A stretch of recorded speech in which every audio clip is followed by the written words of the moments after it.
Hello friends, welcome back to நல்லா சாப்பிடுங்க channel. இன்றைக்கி ரெசிபி ரொம்ப சுவையான தக்காளி சட்னி. வாங்க எப்படி பண்ணலான்னு பார்க்கலாம். அதுக்கு தேவையான இன்க்ரீடியன்ட்ஸ், நான் வெங்காயம் ஒரு 4 வெங்காயம் மீடியம் சைஸ் வெங்காயம் கட் பண்ணி வச்சுருக்கேன்.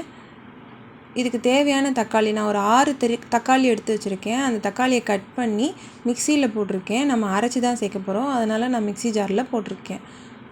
அதுக்கு கூட நமக்கு கருவேப்பிலையும் பூண்டும் தேவைப்படும். இப்போ ஒரு கடாயில் எண்ணெய் வச்சுட்டு கடுகு போட்டுட்டு, கடுகு வெடித்ததும் உளுத்தம்பருப்பு சேர்த்துக்கோங்க. உளுந்தம்பருப்பு பொன்னிறமாக வறுபட்டதும் நம்ம தட்டி வச்சுருக்கிற பூண்டையும் கருவேப்பிலையும் சேர்த்துக்கலாம்.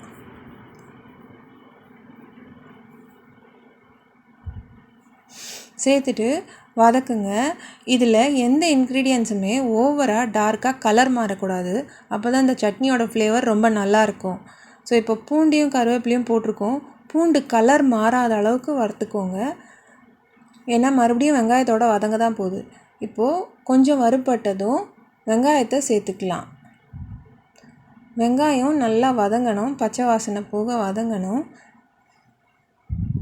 வெங்காயம் வதங்கிறதுக்குள்ளே தக்காளி ஆட் பண்ணிட்டா இந்த சட்னி நல்லா இருக்காது, பச்சை வாசனை அடிக்கும். அதனால் வெங்காயம் நல்லா வதங்கட்டும். பாருங்கள், வெங்காயம் நல்லா கண்ணாடி மாதிரி வதங்கியிருக்கு, ஆனால் கலர் ரொம்ப மாறாது. இப்போ நல்லா வதங்கிடுச்சு வெங்காயம். அதுக்குள்ளே நம்ம தக்காளியும் அரைச்சி வச்சாச்சு.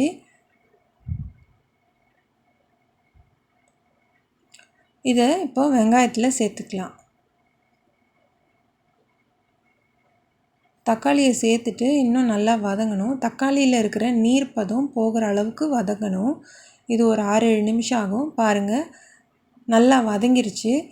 இது நல்லா வதங்கின பிறகு இதுக்கு தேவையான உப்பு, அப்புறமா மஞ்சத்தூள், அப்புறம் காரத்துக்கு மிளகாத்தூள் சேர்த்துக்கோங்க.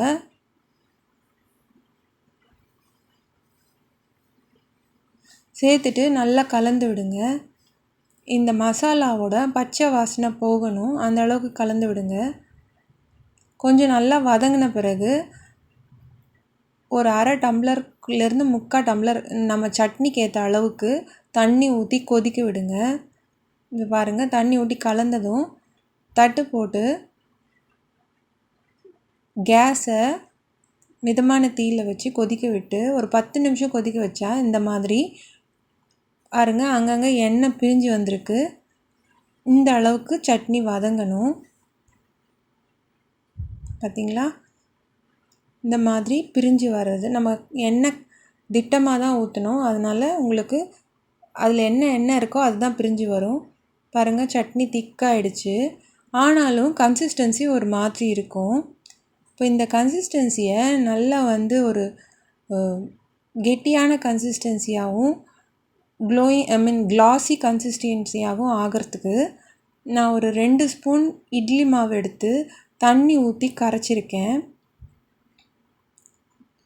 கரைச்சி இதில் ஊற்றிடுங்க. அப்போது இந்த சட்னியோட கன்சிஸ்டன்சி ரொம்ப நல்லாயிருக்கும். அந்த மாவு வெந்து வரும்போது பளபளன்னு இருக்கும் சட்னி. இது செஞ்சு பாருங்கள், அப்போ தான் இந்த சட்னியோட அவுட்புட் எவ்வளோ நல்லா இருக்குன்னு தெரியும். இந்த ஸ்டெப்பால் கொஞ்சமாக தண்ணி ஊற்றிட்டு, ஏன்னா இந்த மாவு வேகும் இல்லையா, மாவு வேகும்போது கொஞ்சம் இறுகும். அதுக்காக கொஞ்சம் தண்ணி ஊற்றி அட்ஜஸ்ட் பண்ணிவிட்டு ஒரு 3-4 நிமிஷம் கொதிக்க விடுங்க, போதும். நல்லா கொதிக்கட்டும்.